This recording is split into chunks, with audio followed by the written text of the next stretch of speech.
Well, more than 40 years after the death penalty was last carried out in Sri Lanka, the country is once again on the hunt for a hangman.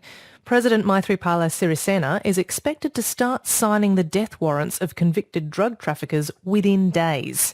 His decision to reinstate capital punishment was inspired by the Philippines' brutal war on drugs, but it sparked condemnation from human rights groups. South Asia correspondent Siobhan Hinu reports from Colombo. Wearing white cotton shorts and shackled together with one long chain, new prisoners are led from a bus into Colombo's largest jail. Behind the imposing colonial-era door are gallows that haven't been used in 4 decades. But the gallows could be needed again any day now. It was quite bizarre one morning to wake up to find an advertisement in the newspaper for an executioner, a person who had to be a man and who had to be of a good moral character to be able to apply for the job.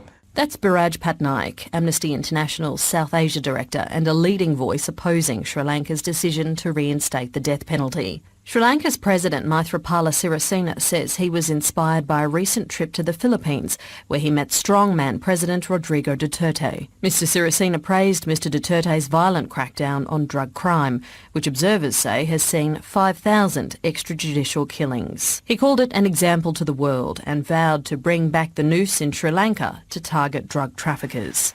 Despite a 42-year moratorium, Sri Lanka's judges have continued to hand down death sentences for violent crimes like murder, but the sentences have been commuted to life in jail. 1,300 people are on death row in Sri Lanka's prisons, and it's the drug traffickers that Mr Sirisena wants to execute first. That means hiring a hangman.